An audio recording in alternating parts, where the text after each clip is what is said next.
Here's a question I need to ask you.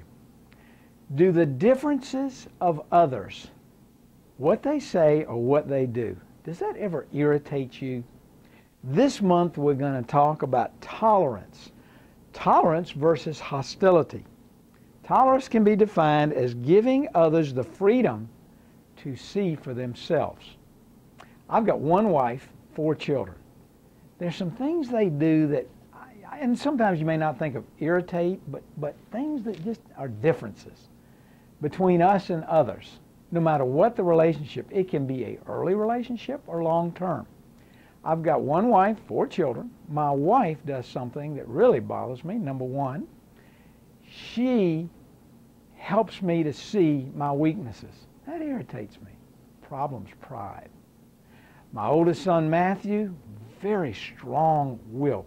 That bothers me sometimes. Second-born son, Adam, is a risk taker. And I think sometimes, don't do that. Third-born Hannah is very private. I wish she would open up. That irritates me sometimes.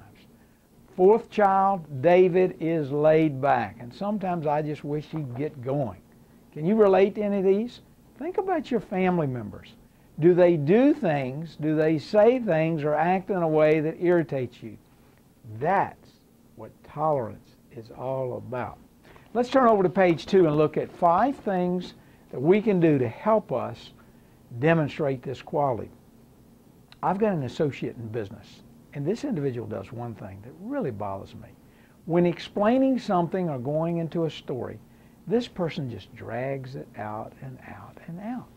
Let's see how we relate to that, because it does bother me. Look beyond appearance. Is there something that person's trying to communicate in what they're saying to you or what they're doing? Number 2 is examine yourself. And I have to ask myself when I'm with this individual sometimes, hey Gerald, what about yourself? What about how you explain things? Number 3 is give room to grow. Allow people to be able to flourish. Allow people to be able to express themselves and even guide them and listen. And number 4 is maintain the standard of good character in our relationship at how we respond to people.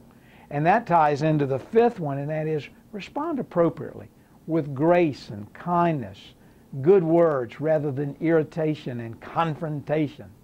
Here on page 3, we've got Nathan Miller, who now is, along with his partner, directing Character First.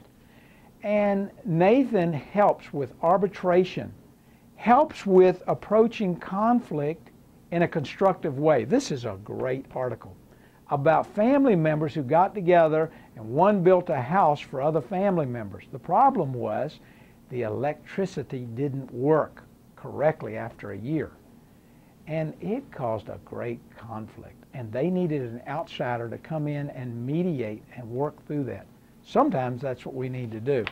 On the back of our bulletin, Massasoit Indian chief who helped the early settlers up at Plymouth Rock and working back and forth through difficult times. I mean, when this country was founded, it was not easy for those who came and started and wanted to plant and learn how to live.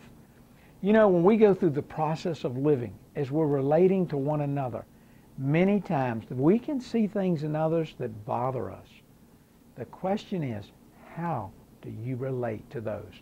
Whether it's a coworker, a person that works for you, with you, whether it's a family member, or just a new acquaintance, we're always going to have things about other people that are going to be different than how we see it. If we can approach this in the right way, with tolerance, our relationships will be much more peaceful and constructive. See you next month.